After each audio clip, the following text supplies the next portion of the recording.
And welcome back to V-Road, CCTCG's weekly Vanguard Podcast. I'm Cole.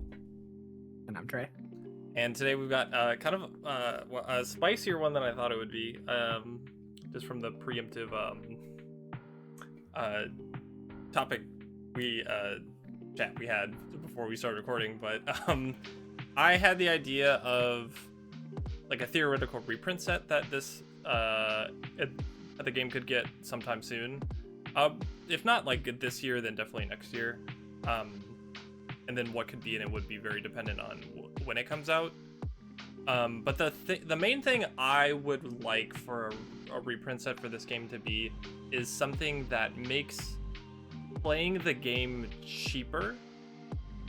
And I say that because like there are so many people I know of who look at the game and they look at how the pricing of like generic cards are, or like some like all right deck to bad deck is, and they look at one card in it that just came out recently that makes it super strong, and how expensive that card is, or like an old promo that the deck needs that they don't want to try to get because it's too much and they're hard to find, and just kind of make those easier for people to get, and kind of lower the ceiling of what could be considered the bottom line for like a fairly meta deck.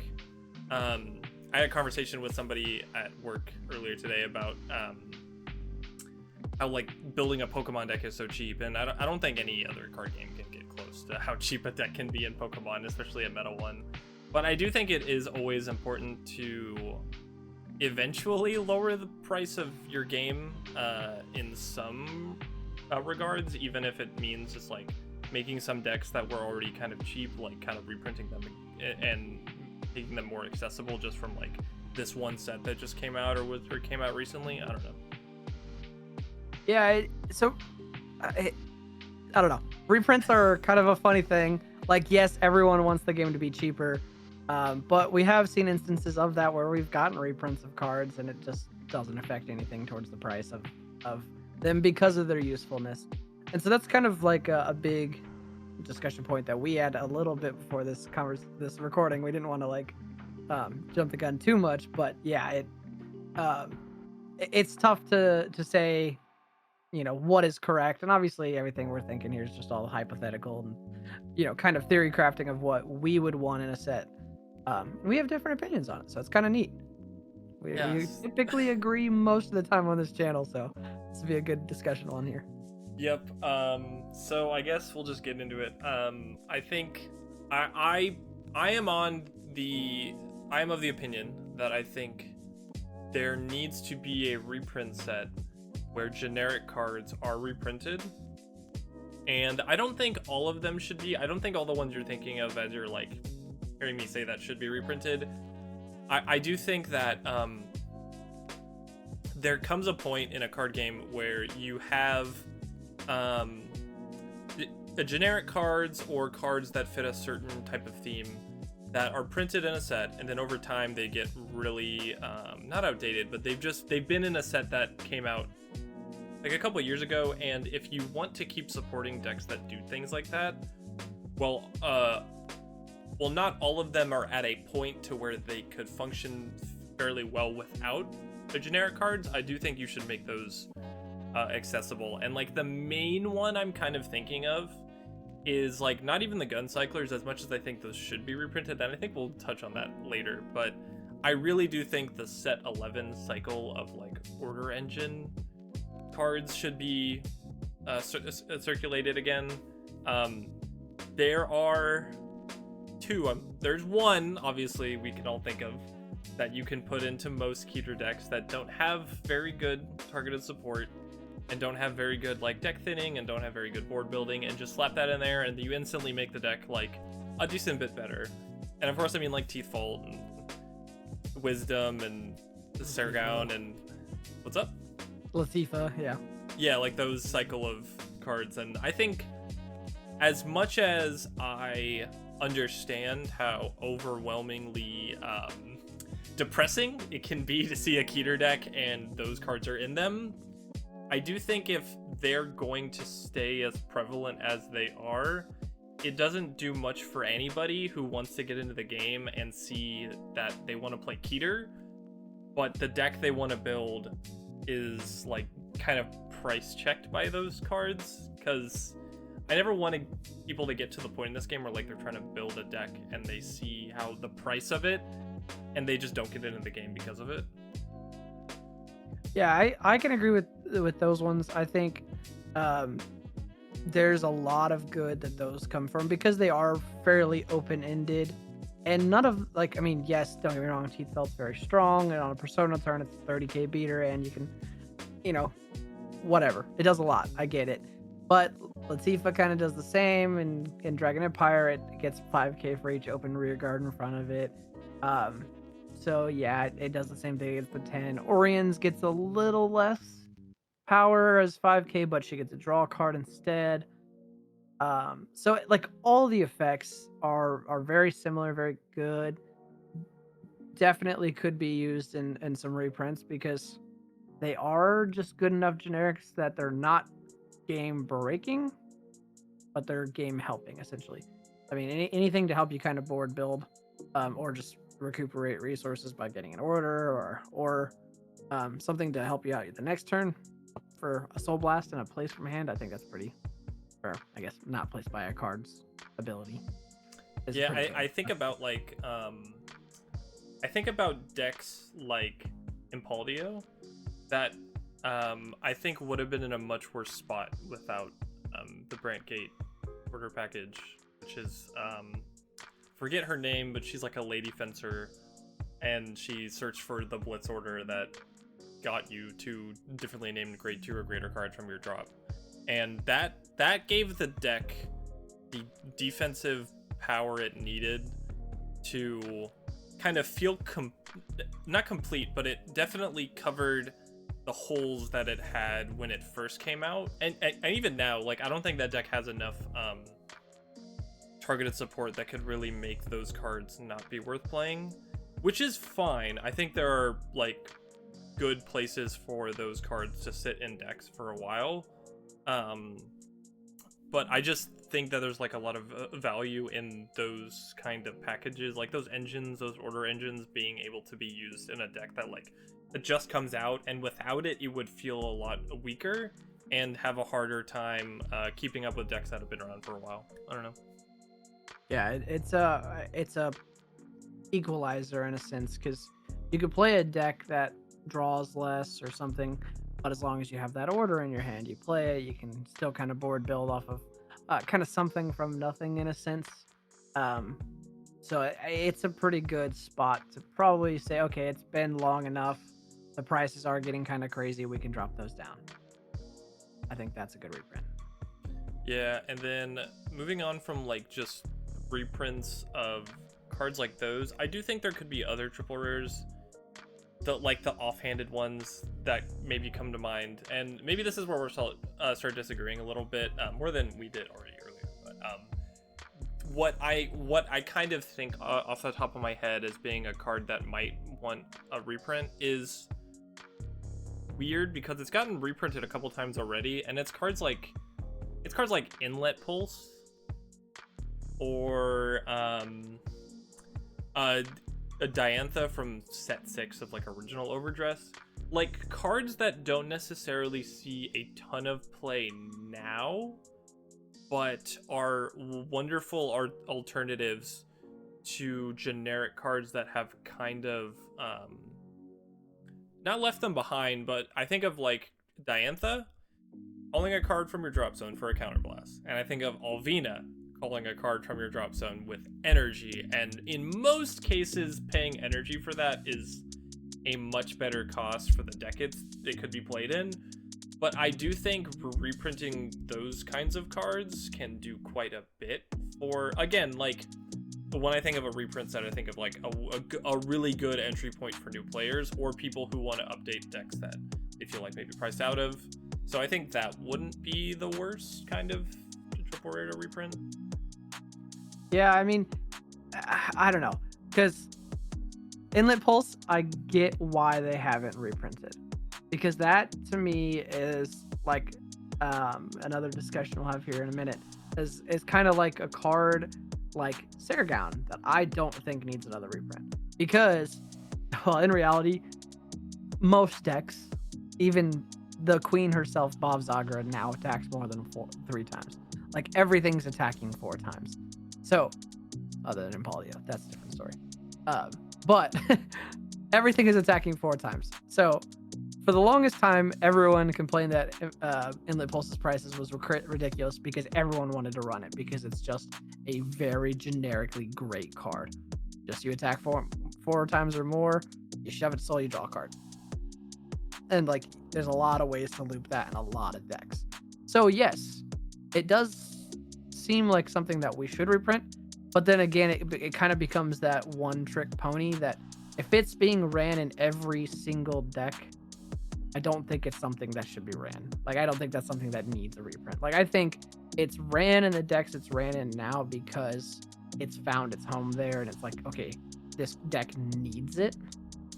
Like, Maelstrom needed it to be his draw engine, like, because he played a bunch of cards, he struggled to recuperate a lot of resources. That's what you needed. Obviously, Flagberg, it is meant for Flagberg. You know, it was great in Levidros set that it came out in. Then the next set came out and it just doesn't have room. But if it drops its price down, I think people will find that place again. They'll find that price. They'll find that place to put it in, and then you just start throwing it in. And all the decks, and once, like I said, once a card is mainstream across the board as a cheap card that goes in every deck, I think that's when you realize. I think that's a mess up. And so that's why I don't think Saragon or Inlet Pulsers, cards like that are just saying, hey, you can pretty much get these for free. You know, they're good. Price point kind of makes sense. So, okay. I think what we're kind of finding out as a pattern here is, or not even just a pattern, just mentioned it, but is the idea that generic cards should stay at the price they're at, for the most part. And what you want more is cards that are meant to help specific decks function. Like I know you mentioned before recording, like a card like Emigrar. And like while we're at it, probably all of the Superior Ride guys for the glitter decks, like honestly, like the Roa one is way too expensive for the deck it's in. Like that deck isn't terrible or anything, but it's like not at that price point. It's not worth what it is, I think. But I can understand that's like weirdly enough, that's like how I felt about Yu-Gi-Oh, I guess.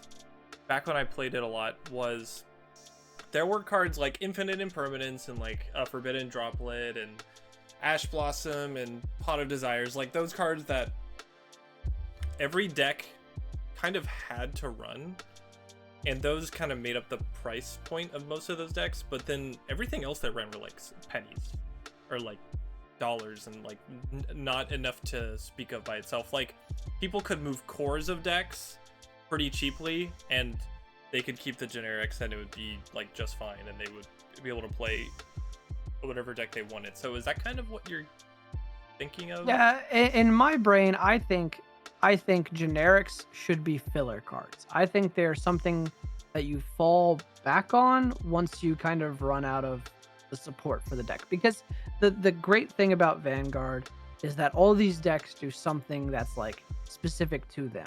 So like in most decks, like I'm gonna use Impaldio, you have, of the 30 cards that you run that aren't triggers or PGs, you run about 22 cards that are very like specific to the deck for the most part.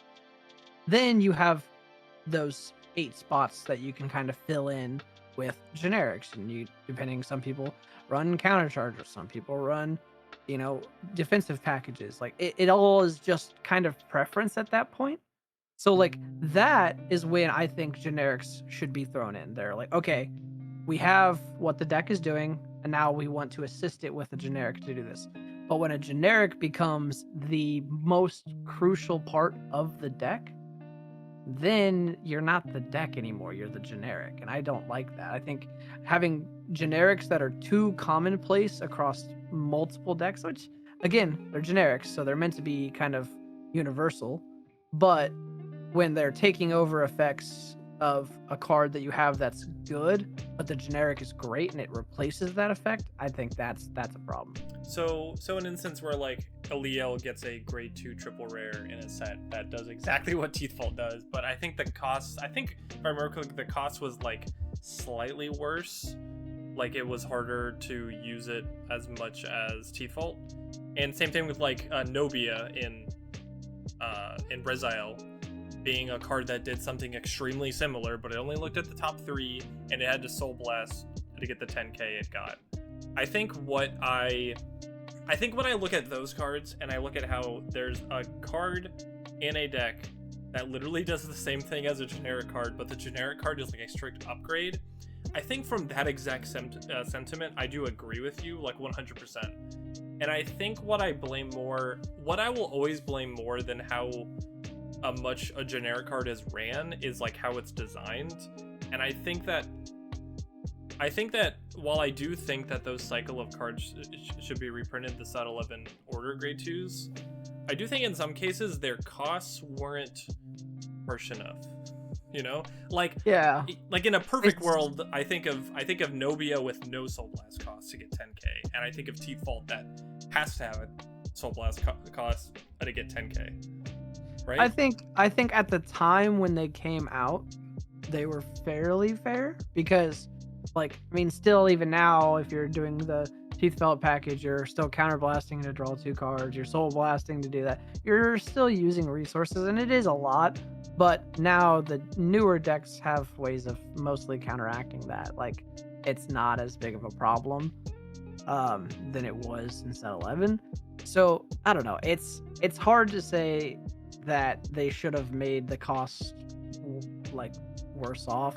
And again, because they have to make it so that it can be ran in mini decks as needed. So I don't know. It's a tough one. Things like that where it's like Nobia is a fine card as it is, and if you didn't have Teethfault, you would absolutely be running Nobia. Yeah. But because you just have a generically better card that gets ran in 90% of Getter decks, I mean, you can pretty much run it in everything, but maybe Hexorb. Man, this actually kind of bums me out because I'm thinking about the new grade 1 triple rare that Rezael is getting in set 7. That is like literally the dog, but more interesting of a card because it also can give your front row power on like your grade 3 turn, on like your first grade 3 turn, and it also pluses you a card after you boost, but it binds itself so you can't loop it. Like, and that's, I don't know. I think like, that's smart thing because I don't know. Again, that's just the Saragon problem. It again is a generic that was over-engineered and now is wanted to be ran in every single deck. But like, you know, they made it. I just think it's kind of funny because I feel like they made Shinri and it's very balanced. I think because Dragon Empire used to be about a bunch of retire and bind and all these things. And yes, don't get me wrong, there are still a lot of decks that do those types of things. But you have to really focus on those things. Like Gandiva is one that's what it does. It retires. But you look at like Overlord, Gryandra, these types of things. Like if you're not playing in order, your opponent typically doesn't have 1 or less rear guards, especially if they know you're playing that card. They're going to just keep rear guards on board. Because why let you draw? But Saragon in the instance, okay, I'm going to attack your rear guard. You had 5 rear guards. Now you have 4. I pop anyways. Like it's the most easy to play around of them. It was just over-engineered. Like they're like, oh yeah, 5 rear guards. That's not going to happen that often. I think about a world where Saragon said like Soul Blast 1 and retire itself, because just retiring itself isn't a cost, honestly. Like if you had to Soul Blast to use that card, I don't think it would be holding the price point it has now. And like that seems like such a small thing, just a Soul Blast, but like a Rezile goes through its soul in the context of like the order package. Like you have to Soul Blast for Teeth Fault, you have to Soul Blast for like Painkiller Angels if you're running those. Skill. Divine Skill, yeah, you have to Soul Blast for Gabulius now. Like if that card had a Soul Blast cost, the game action of playing that card and boosting with it and choosing to use the ability would be so much more deliberate, and it would be a much more interesting card as a result, and it would be less unequivocally played in most Keter decks, because not every deck can handle that soul cost. Yeah, you know? And so like I think that's my issue at the end of the day. Is like, okay, it's free. It's free. Oh, but it's not, because it's $30. But the text here is the thing though, okay? And I know this kind of went off from like the idea of a reprint set, which I think, you know, obviously I think it's a thing that still happened, and it kind of went into more of like a discussion on generic cards. But here's my thing, okay? While I completely understand where my good friend Trey is coming from, we have to live in the mess we made. In the world where Saragon is not a ban card, and it is not a balance card, as far as like internal balance in the nation it's in. And I do think that if these cards are going to exist for as long as they have, they shouldn't. It's not even about its price. It's about being able to open a booster pack that just came out and being able to open a card that maybe you don't know if you'll use, but you open like an Orions in this theoretical reprint set, and you're like, I mean, I really want to get into Dark States, and I got this really cool card that can work with an order, and maybe I could look at decks that do that. Like something like along those lines, you know, something that can help you get into a nation or help you bolster a deck that would really appreciate the generic cards, or even just, you know, like our instance with like Ava and Vanguard, like cards that need those promos to be reprinted in a set, so they're much more accessible. So like you said, generic cards can be the thing that can hold price, and then the cards that are meant for certain decks, those should be as cheap as we can get them. So that part of building the deck is not the barrier, and it's just the generic cards that are not even necessary for the deck to function, that are just, like you said, you know, build options. Yeah, and I think, and it's obviously, I think at some point in time there should be some sort of regulation of that price, because some of these prices are insane. And a lot of it is mostly just hype pricing, because it's like, oh, Odium is coming out. Okay, we're going to buy out all the Tizcars. We're going to make them as expensive as they can and try to sell them. Like, part of that's just scumbaggery, in my opinion, but Fair. it is what it is type thing. Yeah, that's just life. It's going to happen. It happens in everything. So it is what it is. But again, I don't know. I think there are situations where Bushy has done this well, and that's like with Sawjess and things like that. Sawjess's price came down a little bit. They made it from a $60 card to like a $20 card, which was a win, because it was printed enough that it dropped the price down. And obviously, we've kind of gotten away from it a little bit, but it's still a very generically great card. Still ran Liel, like actual like good card in the deck, as a 4 of. So yeah, it drops that price down and helps that deck out. But again, it's not being ran in every deck. Well, like, I think they have to look at it and kind of be like realistic with what they're looking at and why they're reprinting it. Are they reprinting it to try to help, you know, the cheaper people who have to spend less money on, I wouldn't say cheaper purple, sorry, let me correct that. The people who are not as well off as some other people who do want to enjoy the game and want to have fun playing with that kind of style of deck or those cards, absolutely, those cards should be dropped in price. Like Ava's came down a bunch in price because it had the reprint set last year, but to really make the deck great, you have to run the Imagars, and that card is $40 a card right now. Like, that is a worthy reprint in my mind, because that's dropping it down so the common people can play the deck, and that's how it should be. This should be a game for everyone. Those need to be there. But the generics that are just, they're gonna need to be reprinted because, well, their price is crazy because everyone runs them.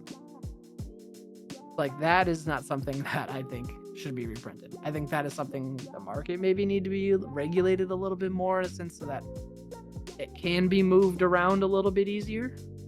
But when one of our friends has, I don't know, 20 Saragons and like 5 different decks, because it's not a need in the deck, but it's a really great want because it's just better than any other card that's in it. You know, I don't know, that's a little crazy in my mind.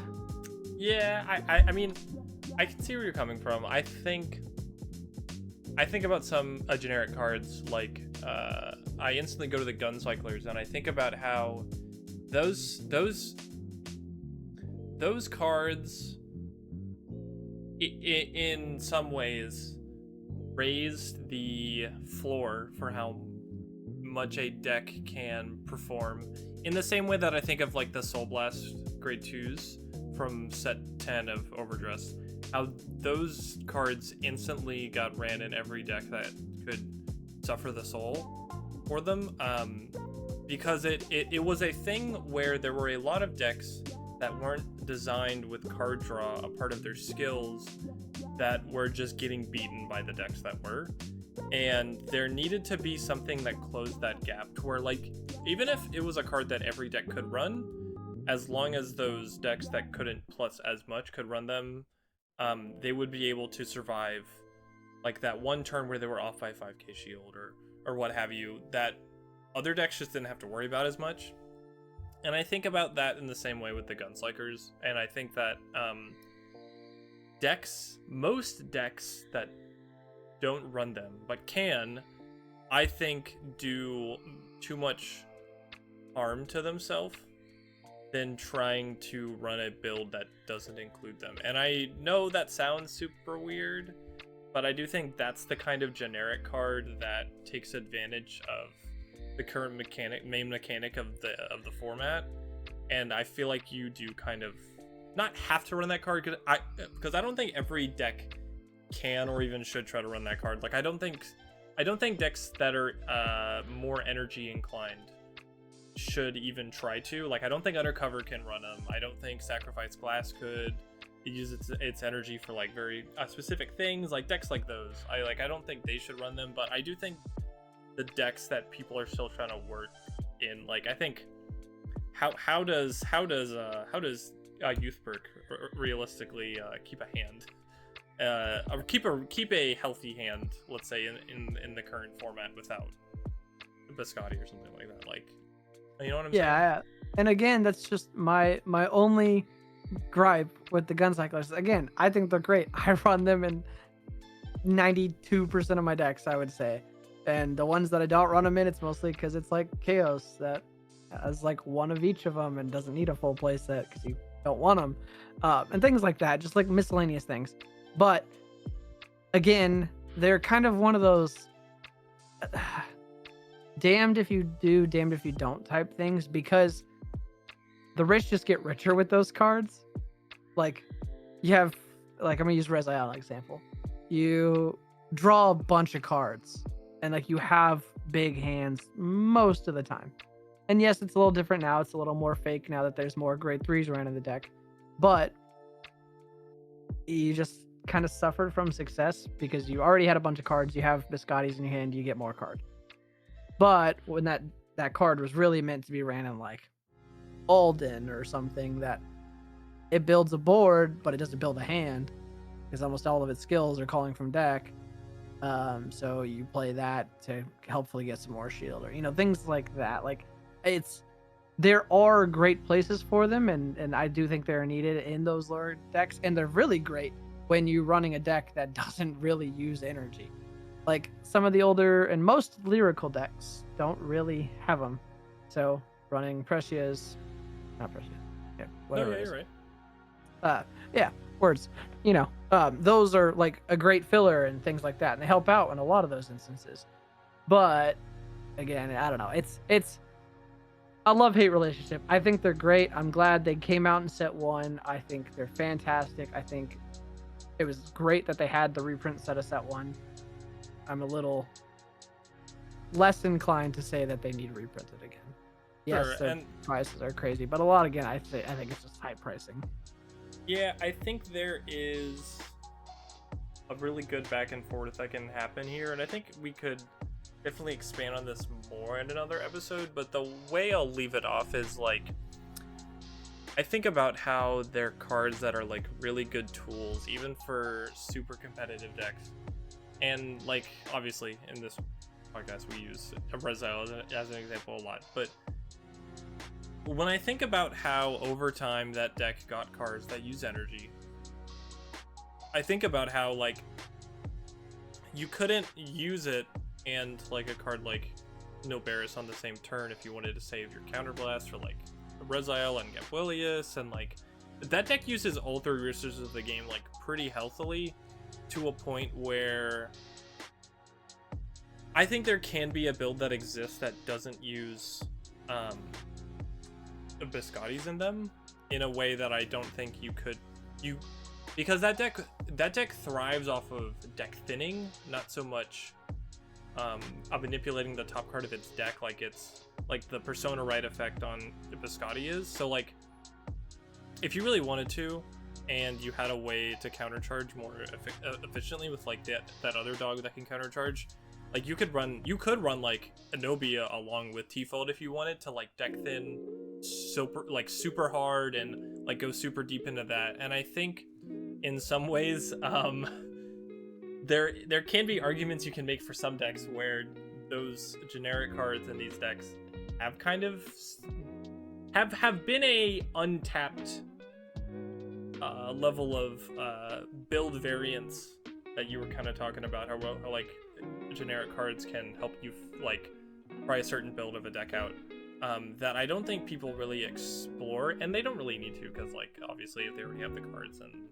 they've already paid for them and they want to get their money worth out of them, then they're gonna use them, and there's not really much of a point in like testing with cards you think are worse. But for the most part, I do think they are interesting tools that don't just like unequivocally make a deck better, they can make a deck more interesting to play as well. And I do think that alone makes them worth reprinting to me, for the sake of making them at least accessible to new players, even if they don't move down the price that much. I think about like Exogus, like I think it was a really good example, because even when that deck was or that card was super expensive, when it got its reprint, I remember so many people opening that card and being like, oh, cool, I don't know if I'll run this, but I think I've got a deck I could throw it in, or something like that. Like, and who knows, maybe the whatever format this reprint set comes out in, it's one where like gun cyclers aren't so unequivocal, and but like, oh, Tiskar, yeah, I guess I could throw that in Bavernil or something. Like, I don't know. But I think it's an interesting thing to think about. Yeah, I just think everyone's gonna look at those and be like, great, I need 7 more of those. Do you really think everybody is like he who shall not be named? not even just him. I just think every deck runs them, that like they're just, all of them are generically that good because they're triple purpose cards. They can be discarded for ride, they can be discarded for guard, or like they can guard and get extra effects, then they can Persona Ride effect, and it's still really good. Like, I thought really the old cyclers were more balanced than the new ones. Like, if anything deserves a reprint, it's those. I agree. I feel like they have like, okay, their top skill only works on discard. Great, that's what they want to do. They want to Soul Blast and put back to bottom deck. They want to get back in the deck. That's where the cycling part came from it. Then you Persona Ride, you get their second effect. Also pretty good skill. So it kind of like makes you put them back in the deck early so you can get them back later in the game when you're doing your Persona Rides. Fantastic. Yeah. Now you have an all-around card that are just really good in just every aspect of it all. So, is what it is. But yes, I think a lot of people just are like, oh, I need as many of those as I can get, and if they're cheaper, then I will pick up more, which also will drive the price back up because they're not floating; they're in decks. Yeah, I can see what you're saying. I'm not sure how many people play this game who look at cards like those and are like, oh, I need multiple play sets of those. I only play this one nation, and I just want to put them in all of my decks. And like, I feel like there are people, obviously there are people like that who exist, because we know at least one person. But I think for the most part,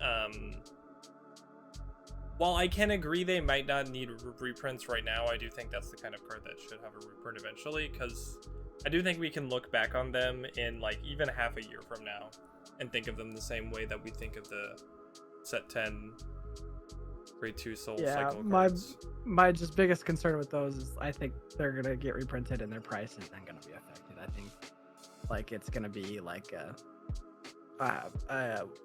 the grade 1 order for Avo when it came out as a promo and then got printed as a box topper, like the price didn't change at all, or Halb for Overlord, like it was really expensive and then it got reprinted as a box topper and it was still really expensive. It's really weird with those, because I remember when the Prison grade 1 skipper came out as a box topper in like set 11, that card like dropped like a rock. It was like 50 cents. It was crazy. And like a Sequana for Youthberg, same box topper pack, and that card got so cheap. It's very weird how it and I think part of that was I think those decks fell off kind of hard right around that time, to the point where you wanted them but you weren't running the deck anymore, so it wasn't as important to have them.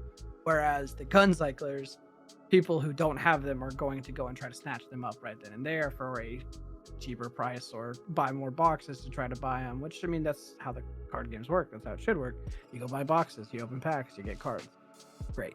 But then again, the other people who are like, oh, I have one play set of Biscottis and I have 2 other Keter decks that I want to run them in. Right now I just kind of bounce them back and forth. Okay, I'm just going to go buy 8 more cards to put them in those other decks. Like, there are needs for the cards, absolutely, but I fear those in a reprint won't do a whole lot because they're used in everything.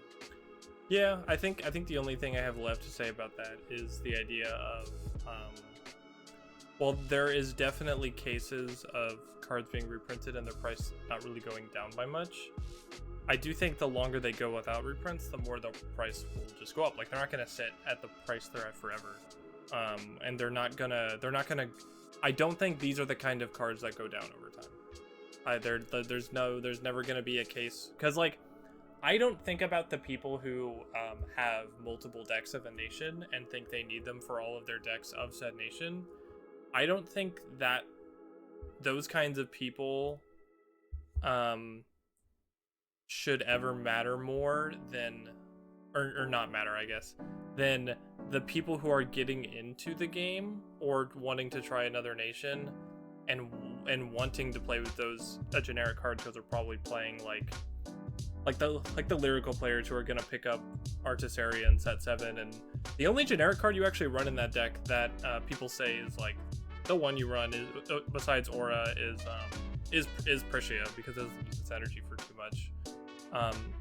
And like, to have to want to build that deck and to build that deck and to feel bad that you can't afford that card.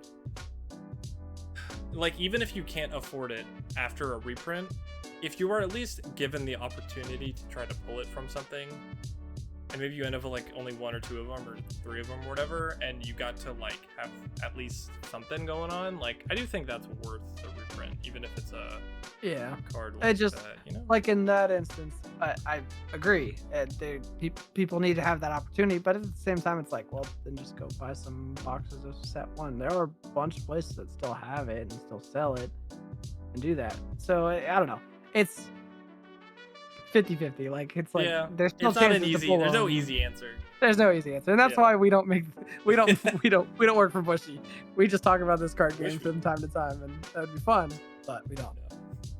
So there's obviously much higher up people down the line who know exactly what they're doing. and they have. Well, I don't exactly think they have a better thought process than us. We're just. Yeah, I wish sometimes they had a better thought process, but only on certain things. Bring like, back box toppers. Yeah, bring back that. Like, I think that's the unequivocal thing that, as far as reprints go, we can agree with. Because even if those didn't lower the prices of like promos too much, sometimes they did definitely get more cards in a circulation. I think like promos should. And I don't even necessarily think they need to have like, oh, it's like 6 different box toppers like set 1 was, where for Divines, where it was 6 cards, like 1 for each nation, that you got like 4 or 5 of each. Like, I thought when they did the Triple Drive set, I thought they did a really good job with like having the like different stealth fiend PGs that you got of as like a random one, and like it was like 1 in every 10 boxes or whatever its ratio was. Like, it's just like adding in something to add that little enticing also still be useful. Obviously, yeah, you could say, oh well, they added in the energy cards, but they're in the set instead of on the box topper. Like, I think you're wasting those slots in a set when you could just print them as side box, like box toppers on the side type of thing. Yeah, it makes me think about how like the promos we've gotten for like sneak peeks have like only been energy cards lately, and I actually do kind of like that. They look good. Yeah, we love them. We got sets of them. I do like them, but at the same time, I remember when those used to have pretty good promos in them too. I don't know. Edoglimma. Is that when he came out? When he was like promo? That's funny. The boy. Wow. Okay. I think I've said my piece on this. I just hope we get a reprint set soon.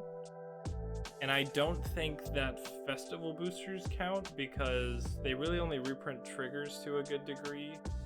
And the cards they do reprint, they pick like some of the weirdest ones. Like, they'll reprint like half of them will be like pretty alright, and then the other half will just be like, who asked for this? And so they're a little strange, and they don't put enough like actual reprints in those sets. There's like too many new cards, I think. Yeah, I think a couple other cards that just come to mind for a set like this are things that didn't get the right printing in the first place. Like, Favernil has this very, very important card called Elagos. That is a soul charge, a retire, and a counter charge. Soul charge in the loosest sense, it's just you take a card, put it soul. Whatever. I digress. But that card was a one of in the deck set. It didn't have any other box toppers. It didn't reprint in any other sets.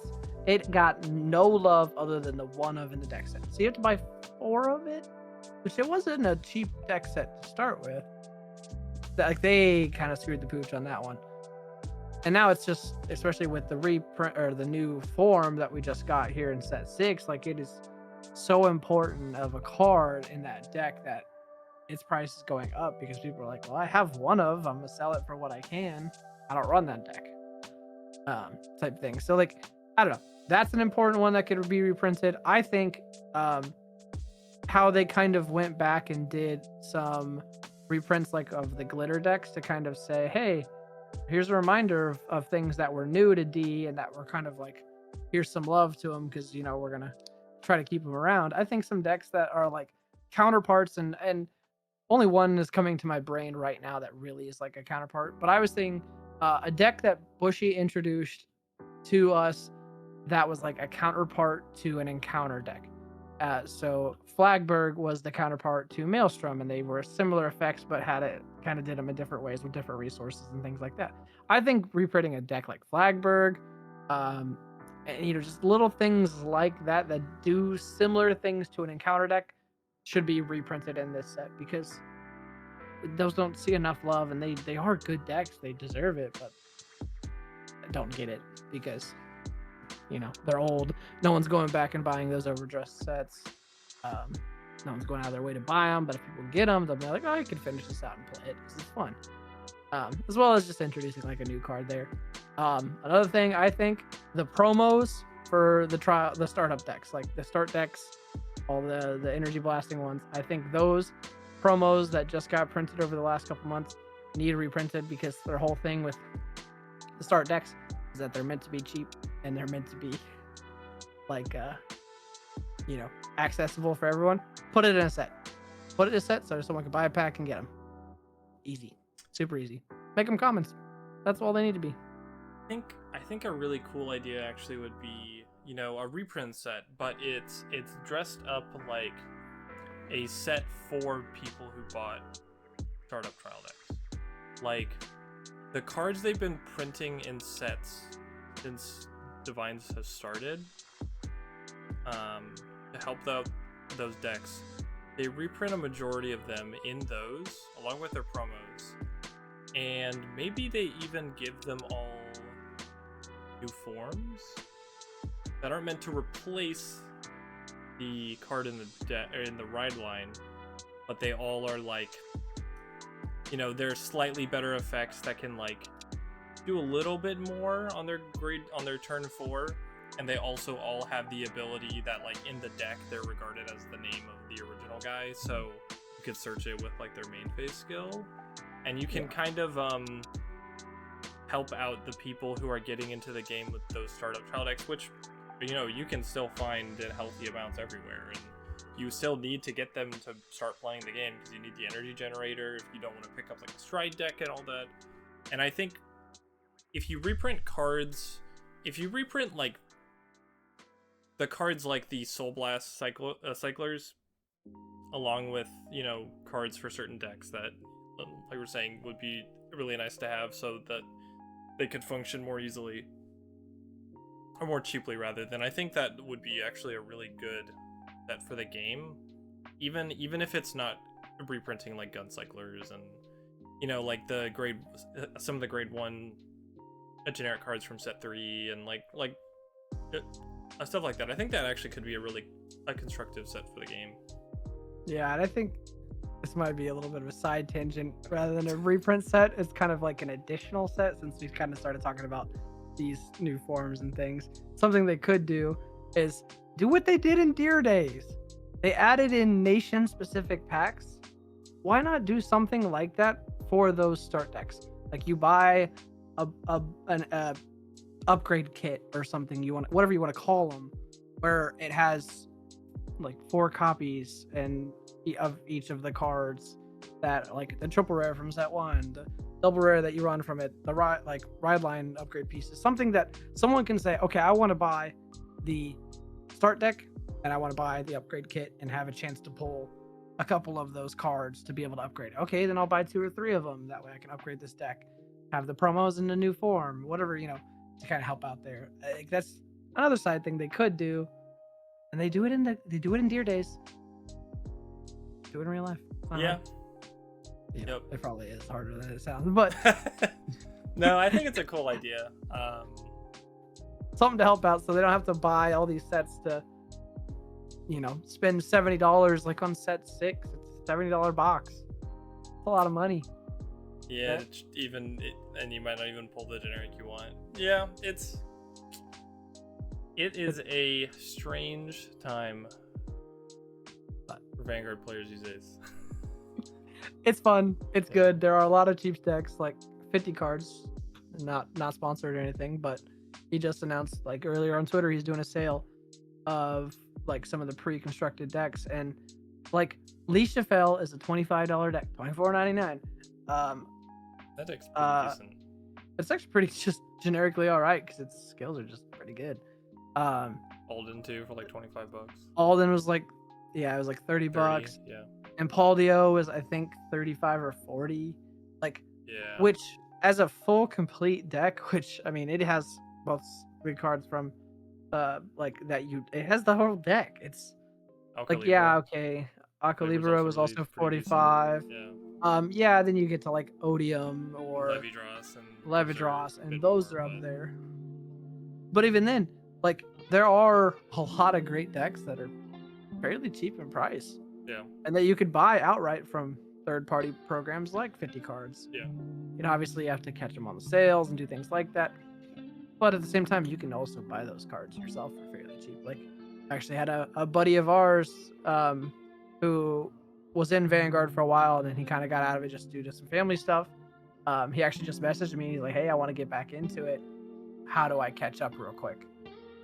Like, I want a cheap deck. I want something that's fairly competitive." And so I gave him a list of those kind of decks and said, "Look, you can do that. But if we had some reprints of some of those cards that go in there to help him, Yeah. In reality, some of those sets won't necessarily happen for those decks, but there's a chance that Flagberg could be reprinted and get played some more. I don't, there's a chance." I think the idea of people playing Flagberg in 2024 is easily the I didn't think that's where we were gonna go with this podcast. I did. Okay, it's the only deck that I'm like, man, that was a deck that they loved and then just dumped. Like, that was the one that I'm like, okay, yeah, it can use some love again. I get what you mean. It's just so funny to think about it in retrospect. But yeah, I think we could go on. We went on about this way longer than I thought we would, which is never a bad thing. But I think that's a good point to call it quits. I think we're I think we both agree, just different ways. Yeah, they'll do what they got to do, and we'll see. We can talk about what we think they should do, but they're gonna do at the end of the day what they want to do. So, but it's still fun to think about, and it's fun to kind of theory craft it in our brains and discuss it and see what we think is needed and what isn't. So, let us know what you think. Oh yeah, absolutely. Let us know what you think in the comments. And as always, if you enjoy the content we make, please do subscribe and like this video and share it with people who you think might have their own opinions about generic cards, and maybe it can start a little bit more of a discussion about them in Vanguard, other than game expensive or every deck expensive, when that's just not true. And along with that, being sure to ring the bell to make sure you get notified when we upload. And yeah, I think that'll do it. All for me. Yep. So we'll see you guys in the next one.